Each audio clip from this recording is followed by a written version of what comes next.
Educational policy विषय पर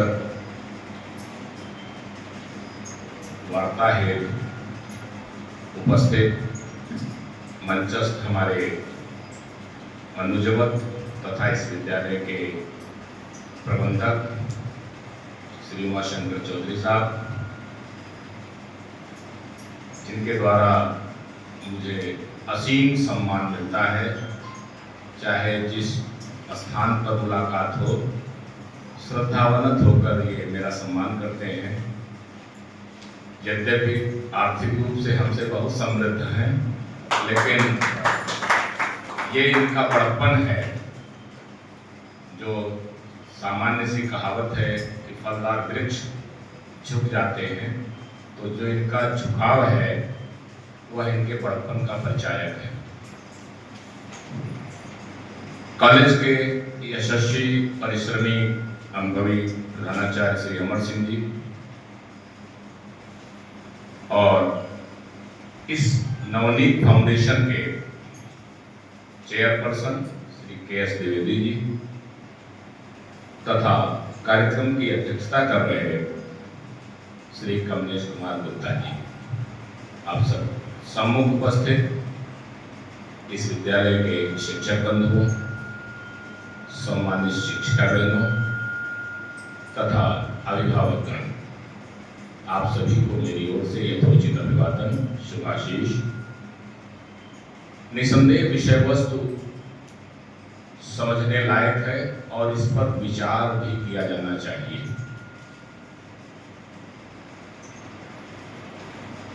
Wordsworth ने लिखा, child is the father of man. ये अकाट्य सत्य है। आज हम जिस मंच पर, जिस स्थिति में खड़े हैं, निसंदेह हम भी उस शैशवावस्था, बाल्यावस्था, किशोरावस्था, युवावस्था से गुजर चुके हैं। जो अनुभव हमारे आपके हैं, उन अनुभवों से हम समाज को सही दिशा दे सकें, सही जानकारी दे सकें, ताकि जो गलतियां या जो कमियां हमसे आपसे हो गई, वह कमियां हमारी भावी पीढ़ी को फेस न करनी पड़े और हमारी भावी पीढ़ी हर तरह से शारीरिक, मानसिक, आर्थिक, सामाजिक रूप से सशक्त हो तथा प्रत्येक प्रकार की समस्याओं को सुलझाने के लिए समर्थ हो। तो एक समर्थ, सशक्त समाज की स्थापना तभी हो सकती है साथियों, जब उस समाज में रहने वाले लोग, नागरिक शिक्षित हों, स्वस्थ हों, सुसंस्कारित हों, समृद्ध हों। चार ही आवश्यकताएं हैं: स्वास्थ्य, शिक्षा, समृद्धि और मानसिक स्तर। इन चारों आवश्यकताओं की संपूर्ति के लिए शिक्षा सबसे बेसिक नीड है। एनईपी 2020 आपने पढ़ा होगा, राष्ट्रीय शिक्षा नीति, नेशनल एजुकेशन पॉलिसी 2020 बड़ी चर्चा में रही। बड़ा उसमें मंथन किया गया, तमाम हमारे विशेषज्ञ अधिकारियों को बुला करके डिबेट कराई गई। राज्य स्तर से लेकर के राष्ट्रीय स्तर पर परिचर्चाएं हुई। अंततः निष्कर्ष यही निकाला गया कि सबसे पहली आवश्यकता है कि बच्चे के शारीरिक और मानसिक स्वास्थ्य पर माता पिता तथा विद्यालय से जुड़े हुए सभी जिम्मेदार लोग विशेष ध्यान दें। चूंकि पर्याप्त न्यूट्रिशंस, जिसके लिए मेडिकल विभाग हमारा अहर्निश प्रयत्नशील रहता है, चाहे वह शासकीय तंत्र हो चाहे निजी तंत्र हो। उसके बाद बात आती है शिक्षा की। शिक्षा भी आप देख रहे हैं कि दो माध्यमों से संचालित हो रही है हमारे राष्ट्र में। एक सरकारी व्यवस्थाएं हैं, दूसरी जैसे आप अपने इस विद्यालय में बैठे हुए हमारे समाज के आवश्यकता से जुड़े हुए बच्चों को आप शिक्षा देते हैं। तो निजी तंत्र और सरकारी तंत्र, दो तंत्र हैं जिनके द्वारा हम शिक्षा की व्यवस्था करते हैं। और शिक्षा के लिए सबसे पहली आवश्यकता है कि हम स्वयं इतना अध्ययन करें, विषय वस्तु के अध्ययन के साथ साथ आवश्यकता इस बात की है कि हम संस्कारों की भी शिक्षा स्वयं प्राप्त करें। शिक्षा ही न प्राप्त करें अपितु उसको धारण करें, उसका अपने व्यक्तिगत जीवन में प्रयोग करें। क्योंकि example is better than precept कहा गया है ना। पर उपदेश कुशल बहुतेरे, उपदेश देना बड़ा आसान है साथियों। हम देखते हैं विभिन्न मंचों पर लोग बड़ी बड़ी बातें करते हैं, लेकिन किसी भी बात को सार्वजनिक रूप से स्वीकार कराने के लिए पहली आवश्यकता है कि हम उसमें कितना खरे उतर रहे हैं, हम कितना पालन कर रहे हैं। किताबी ज्ञान तो बच्चा हमारा चाहे जिस लेवल का हो, पुस्तकों से, गूगल से, लाइब्रेरी से, ऑनलाइन एजुकेशन व्यवस्था से प्राप्त कर लेता है, किंतु संस्कार जिसके बिना शिक्षा निष्प्राण है, मेरा अपना अनुभव है। शिक्षित हो जाना अलग बात है, लेकिन शिक्षित होने के साथ साथ संस्कारवान होना ये बहुत महत्वपूर्ण बात है। बड़ा भया तो क्या भया, जैसे पेड़ खजूर, पंथी को छाया नहीं फल लागे अति दूर। अगर हम चाहे शारीरिक रूप से बड़े स्वस्थ हों, आर्थिक रूप से बड़े समृद्ध हों, ज्ञान से मैं बड़ा समृद्ध हूं, लेकिन अगर उसका लाभ समाज को हम नहीं दे पा रहे हैं, तो साथियों, मेरा शिक्षित होना, मेरा समृद्ध होना और तो और मनुष्य रूप में मेरा जन्म लेना निरर्थक है, मिथ्या है, उसका कोई प्रयोजन नहीं, निष्प्रयोज्य है। किसी ने लिखा, यही पशु प्रवृत्ति है कि आप ही चरे, वही मनुष्य है कि जो मनुष्य के लिए मरे। ठीक है, कि संसार आदिकाल से चला आ रहा है, अनंत काल तक चलेगा। हमारे पूर्वजों ने अपनी शक्ति और सामर्थ्य और अपने ज्ञान के अनुसार पुरानी पीढ़ी को शिक्षित किया, संस्कारित किया, उनको दिशा दी, उनको जीवन जीने के तरीके बताए। आज हम आधुनिक सभ्यता के बड़ी ऊंचाइयों पर खड़े हैं। कहने को तो हम विश्व मंच पर हर क्षेत्र में बहुत आगे हैं, लेकिन आज ईमानदारी से मूल्यांकन जरा हम आप करके देखें। आर्थिक समृद्धि पा लेना या वैज्ञानिक खोज के माध्यम से हम चंद्रमा, मंगल ग्रह और अनेकानेक ग्रहों पर पहुंचने का दंभ भरते हैं, अच्छी बात है, ऊंचाइयों को छूना चाहिए।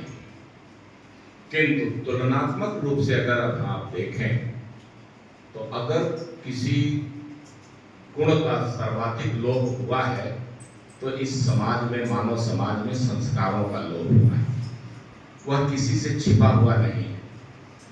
तो ऐसी स्थिति में जो अर्ली चाइल्डहुड के प्लेटफॉर्म पर एजुकेशन पॉलिसी बनाए जाने की बात आई, तो सब, क्योंकि बच्चा तो उस समय बहुत ही टेंडर एज का होता है, उसको कुछ ज्ञान नहीं होता, जिसको आप जो सिखा देंगे वह उसका अनुसरण करेगा। तो मेरी और आपकी सबकी सम्यक जिम्मेदारी बनती है कि हम बच्चे को सच्चाई का, सत्य का ज्ञान कराएं, वास्तविकता का ज्ञान कराएं, उसको वह सिखाएं जो उसके जीवन के लिए उपयोगी हो और कल वह एक सफल और समर्थ नागरिक बनने के लिए, उसके लिए आवश्यक और उपयोगी हो। समस्या यहाँ आके खड़ी हो जाती है, चाहे हमारे अभिभावक हैं यहाँ बैठे हुए हैं, प्री प्राइमरी एजुकेशन में भी अगर वो बच्चों को भेजते हैं हमारे विद्यालयों में, अब तो हमारे परिषदीय विद्यालयों में भी प्री प्राइमरी एजुकेशन की व्यवस्था हो गई, आप लोगों को जानकारी हुई होगी। आप लोग पहले से ही प्री प्राइमरी एजुकेशन संचालित कर रहे थे। समस्या यहाँ आके खड़ी होती है कि हम बच्चे पर किताबों का बोझ इतना अधिक लाद देते हैं कि वह बच्चा केवल किताबी कीड़ा बनकर रह जाता है और उसका जो बौद्धिक विकास होना चाहिए, उसके अंदर जो उसका मानसिक विकास होना चाहिए, उसका जो शारीरिक विकास होना चाहिए, वह अवरुद्ध हो जाता है। तो ये शिक्षा से जुड़े हुए हमारे सभी विद्वानों का अभिमत है कि इस एज में बच्चों को बुक फ्री एजुकेशन चाहिए, पुस्तक नहीं। वो व्यवस्था है प्री प्राइमरी एजुकेशन में पुस्तक विहीन शिक्षा की व्यवस्था बनाई गई है। यहाँ तक कि अप टू हाई स्कूल विचार चल रहा है कि परीक्षा मुक्त शिक्षा व्यवस्था दी जाए। अब इस पर कैसे निर्णय होते हैं ये विद्वानों और जिम्मेदार लोगों के आपसी निर्णय पर निर्भर करता है। हम किताबी ज्ञान प्राप्त करके 93, 98, 99%, 100% प्राप्तांक तो प्राप्त कर लेते हैं बड़ी संख्या में। एक समय था प्यारे साथियों, हम लोगों के एजुकेशन के दौर में 60% पाना एक बहुत बड़ी उपलब्धि थी। विद्यालय में शायद एक आध बच्चा प्रथम श्रेणी उत्तीर्ण होता रहा हो। आज 60% का मतलब कुछ नहीं। प्रतिस्पर्धा का दौर इतनी ऊंचाइयों तक बढ़ गया। हमने पुस्तकीय ज्ञान बहुत करा दिया और हमारे बच्चे 100% मार्क्स पाने के लिए तैयार हैं, किंतु पराभव कहाँ है, कमी कहाँ है, जिस पर सर्वाधिक ध्यान देने की आवश्यकता है। बार बार मैं उस पॉइंट पर हिट करता हूँ कि बच्चे को इस बात का एहसास कराइए कि समाज में कैसे जीना चाहिए। समस्याएं आए तो उनके समाधान के हमारे क्या उपाय होने चाहिए। ऐसा ना हो कि बच्चा घबरा जाए। मैं स्वयं अपने बेटे के विषय में बताना चाहूंगा। ये हमारा अपना खट्टा अनुभव है। मेरा सबसे छोटा बेटा, स्वाभाविक बात है छोटे बेटे माँ बाप को ज्यादा प्यारे भी होते हैं, उनके प्रति हमारा कासस भी ज्यादा रहते हैं, चिंतित भी ज्यादा रहते हैं, परेशान रहते हैं। उसको हम लोगों ने अप टू इंटरमीडिएट यही लखनऊ पब्लिक स्कूल में पढ़ता था। मैं स्वयं या मेरे बड़े भैया स्कूटी में बिठा के रोड पर बस आती थी मोहल्ले में, सड़क क्रॉस कराने का साहस हम नहीं कर पाते थे। ये सोचते थे कि कहीं बेटा मेरा धोखा न खा जाए, तो सड़क पार करा के उसको बस में बिठाने के बाद घर आते थे। हुआ क्या, बच्चा धीरे धीरे भीड़ हो गया। अब उसको आज आवश्यकता पड़ी ग्रेजुएशन में, तो मैंने सोचा डीयू भेज दो। दिल्ली भेजा उसको काउंसलिंग के लिए। तो जो निष्कर्ष था, मेरे बेटे के अंदर का जो फियर था, उसने कभी सोसाइटी को नहीं फेस किया था। ये मेरी अपनी, ये कहिए पुत्र मोह की कमजोरी थी, जिसके कारण मैंने उसको तैरना नहीं सिखाया, संघर्ष करना नहीं सिखाया। पैरासाइट बन गया, परजीवी बन गया मेरा वो बेटा। और मेरे अंदर, उसकी मां के अंदर इस बात का भय व्याप्त होने लगा कि मेरा बेटा पता नहीं समाज में खड़ा हो पाएगा कि नहीं खड़ा हो पाएगा। ये हम लोगों की गलती थी। तो जो गलती हमने की वह गलती अब आने वाले पेरेंट्स, हमारे टीचर्स ना करें। जब भी हम किसी बच्चे को एक्स्ट्रा ऑर्डिनरी सपोर्ट देते हैं, उसको चलना नहीं सिखाएंगे, उसको अकेले रहना नहीं सिखाएंगे, लोगों से बात करना नहीं सिखाएंगे, बाजार नहीं भेजेंगे, दुकान नहीं भेजेंगे, मेले में नहीं भेजेंगे, सेमिनार में नहीं भेजेंगे, बच्चा धीरे धीरे इंट्रोवर्ट हो जाता है। और जब आप इंट्रोवर्ट हो जाते हैं, आत्म केंद्रित हो जाते हैं, तो केवल किताबी कीड़ा, 98% high school, 97% intermediate pass out है। पढ़ने में आज भी वह बहुत मेहनत करता है, डेफिनेटली वो कुछ हम लोगों के समक्ष करके दिखाएगा, लेकिन एक फील्ड उसकी कमजोर हो गई कि वह समाज के समक्ष खड़े होने का साहस नहीं करता। आज उसको जब विवश होकर के मैंने इलाहाबाद यूनिवर्सिटी ज्वाइन कराया, तो आपको यकीन नहीं होगा, अपनी बेटी को सपोर्ट के लिए उसके पास रखना पड़ा है कि आखिरकार थोड़े दिन ये इलाहाबाद में रह के निकलना, बाजार फेस करना, स्कूल खाना बनाना, ये सब सिखा दे। तो ये परावलंबन की जो प्रवृत्ति है, ये आज के बच्चों की सबसे बड़ी कमजोरी है। एक तो ये, दूसरी समस्या क्या है बच्चों में? रिवोल्ट की। इसको भी प्री प्राइमरी एजुकेशन से ही देखना चाहिए। अगर उस पर हम नहीं ध्यान देंगे, प्रायः हमारे आपके बच्चे जो अर्ली चाइल्डहुड में, जिसके लिए हम आप यहाँ मंच पर आज इकट्ठे हैं, 2 पौत्र हैं मेरे, ठीक, वो दोनों पौत्र जो 2 बेटों के हैं, तो लेकिन है समकक्षी, 2-3 महीने का दोनों के बीच में अंतर है। मेरे यहाँ पूरी साइकोलॉजी हम पढ़ते रहते हैं, चाइल्ड साइकोलॉजी। उन दोनों में प्रायः एक समस्या देखने को मिलती है, जिद की भावना। ये सामान दादा का, तो यही मुझे भी चाहिए, इसी रंग का चाहिए, अभी चाहिए, इसी वक्त चाहिए। तो अब क्या करें? पेरेंट्स की जिम्मेदारी बनती है कि बाजार जाएंगे तो जो भी सामान आएगा 2 संख्या में आएगा, एक जैसा आएगा। उसके बावजूद वह बच्चे धीरे धीरे अधिक लाड़ प्यार पाने के कारण जिद्दी हो जाते हैं, माता पिता परेशान रहते हैं। तो यह गलती भी बच्चों में, जो जिद की भावना है, मन में आ गया। अब स्कूल गोइंग हो गए हैं, 4 साल के हैं, तो जाते हैं मोहल्ले में, छोटे बाबा आज स्कूल भी मेरी छुट्टी करा दीजिए। वो मेरे बड़े भैया के पौत्र हैं, क्योंकि ज्वाइंट फैमिली है। एक मैं जो मंच पे खड़े होकर बोल रहा हूँ, मैंने जो कहा कि पहले जियो तब सामने वाले को उपदेश दो।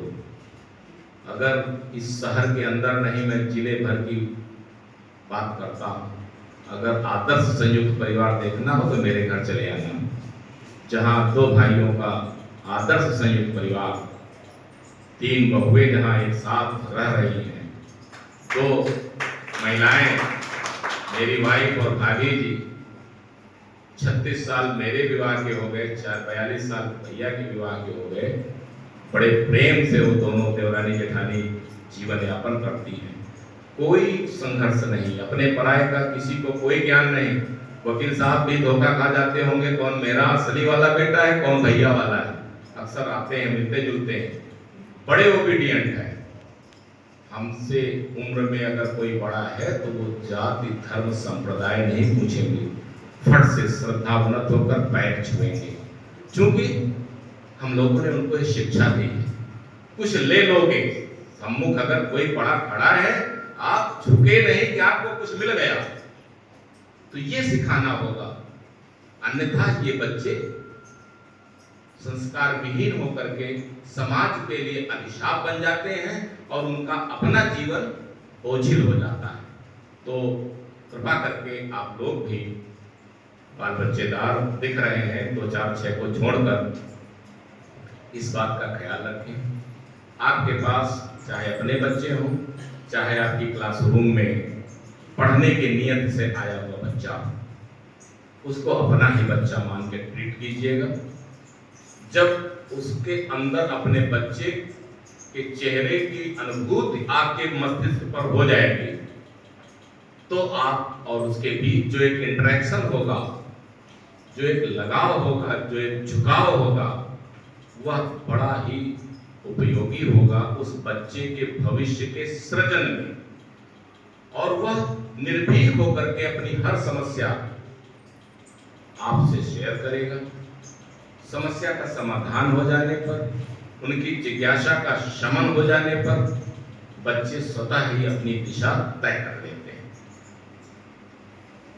तो बच्चों को संस्कारवान बनाना केवल विद्यालयों का धर्म नहीं है, अभिभावक रूप में आप भी हैं, और अभिभावक यदि आए हैं तो वो बैठे भी हैं। सबके लिए मेरा एक पुनीत संदेश है कि बच्चों को शिक्षित होने के पहले उनको सुसंस्कारित बनाइए। आपने देखा होगा समाज की स्थिति कितनी विकृत होती चली जा रही है, रिश्तों में कितनी दूरियां बढ़ती चली जा रही हैं। बड़ा भविष्य जो है संशयपूर्ण दिखाई दे रहा है कि कल आखिर क्या होगा इस समाज का। पढ़ लिख करके हम केवल नौकरी के निमित्त अगर अपने को तैयार किए, अपने बच्चे को तैयार किए, तो आपने उस बच्चे के साथ धोखा किया है। वह पैसा कमाने की मशीन न बने, उसको एक, मैंने कहा, सफल, समर्थ, सशक्त और एक सामाजिक नागरिक भी बनाना है। उसके अंदर जाति, धर्म, संप्रदाय, ऊंच नीच, अमीर गरीब का भेद न होने पाए। उसको ये सिखाना है कि जो हमसे बड़ा है वह सम्मान का पात्र है, जो छोटा है वह स्नेह और संरक्षण का पात्र है। तो जब ये भाव हमारे उन बच्चों में अर्ली चाइल्डहुड में हम संप्रेषित कर ले जाएंगे, तो मैं दावे के साथ कहता हूँ, पूरे विश्वास के साथ कहता हूँ, वह बच्चा समाज का एक आदर्श बच्चा बनेगा, और कल का जो भारत होगा उस भारत का वह एक जिम्मेदार व्यक्ति बनेगा। अन्यथा जन्म तो सभी ले लेते हैं। गोस्वामी तुलसीदास जी ने श्री रामचरितमानस में लिखा है, बड़े भाग्य मानुष तन पावा, सुर दुर्लभ सब ग्रंथन गावा। ये 84 लाख योनियों में भटकने के बाद बड़े सौभाग्य का विषय है कि हमको आपको मनुष्य का जीवन मिला, और उसमें भी हम शिक्षक यानी गुरु की भूमिका में हैं। समाज में गुरु का स्थान आदिकाल से स्वीकृत है कि गुरु ब्रह्मा, गुरु विष्णु, गुरुदेवो महेश्वरा। जब इन तीन आदि शक्तियों से भी श्रेष्ठ हमारा स्थान है, तो जरा सोचिए, अपना मूल्यांकन कीजिए कि आप कितने महत्वपूर्ण पायदान पर बैठे हुए हैं। लेकिन केवल अधिकार की बात हम करें तो साथियों ये बेईमानी होगी। अधिकार के साथ साथ कर्तव्य भी जुड़े हुए हैं, और कर्तव्य जब हम पूरे करेंगे तो मेरा मानना है, मेरा विश्वास है, अधिकार स्वतः आपकी झोली में आके गिरेंगे, बशर्ते कि आप अपने कर्तव्य को न भूलें। कर्तव्य कहाँ है? समाजशास्त्र आप लोगों ने पढ़ा होगा, तमाम शिक्षिका बहनें पढ़ी होंगी, शिक्षक साथी पढ़े होंगे, कुछ हमारे अभिभावक भी पढ़े होंगे। साथियों, समाजशास्त्र में एक चैप्टर है स्टेटस एंड रोल, ठीक, परिस्थिति और भूमिका। स्टेटस, जो भी स्टेटस हम आप प्राप्त कर लेते हैं, व्यक्ति एक होता है। जेपी सिंह यहां मुख्य अतिथि के स्टेटस में खड़ा है, घर चला जाएगा, एक पिता के रूप में होगा, एक भाई के रूप में उसका स्टेटस होगा, एक पति के रूप में उसका स्टेटस होगा, ठीक, एक पुत्र के रूप में उसका स्टेटस होगा, समाज में खड़ा होगा, किसी राजनीतिक मंच के किसी पदाधिकारी का स्टेटस उसका होगा, अपने कार्यालय में बैठा है तो विभाग के अधिकारी का उसका स्टेटस है। स्टेटस अनेक है, व्यक्ति एक है। स्वीकार करते हैं, वो तो नहीं रहे हो, ये तो नहीं सोच रहे हो कहां माइक पकड़ा दिया गया इनको। मैं केवल आप लोगों को, चूंकि अच्छा मंच है, आप लोग शिक्षक हो, शिक्षिकाएं हो, साथ साथ माता भी हो, पिता भी हो, इस पर ध्यान दीजिए। अगर 50 लोग बैठे हुए हैं, 10%, 20% भी आत्मसात करके जीवन में ढाल लेंगे तो ये जो आज हमारे एनजीओज को मेहनत करनी पड़ रही है, शायद इसकी आवश्यकता फिर नहीं पड़ेगी। हम स्वयं अपना मार्ग तय करें, अपने मार्ग को प्रशस्त करें, अपने मार्ग के कांटों को हटाएं। परावलंबी न बने कि नगर पालिका वाले आएंगे, झाड़ू लगाएंगे तब हमारा रास्ता साफ होगा। नहीं, हम मनुष्य हैं, इंसान हैं। तो जो मैंने अभी कहा कि बड़े भाग्य मानुष तन पावा, बड़े भाग्य से ये मनुष्य का शरीर मिला, उस पर भी गौरव की बात है कि आप शिक्षा जैसे पुनीत दायित्व से जुड़े हुए हैं। इससे पवित्र दूसरा पेशा नहीं है। आप गुरु की भूमिका में हैं, आप समाज को दिशा देने के लिए बैठे हुए हैं। और हमारे आपके रहते हुए भी अगर पीढ़ियां पथभ्रष्ट हो जाएं, पथभ्रमित हो जाएं, जिम्मेदारियों से विरत हो जाएं, पलायनवादी हो जाएं, तो फिर इसका मतलब हमारे पालन पोषण से लेकर के शिक्षा दीक्षा तक में कहीं न कहीं किसी न किसी रूप में कमी आज भी विद्यमान है।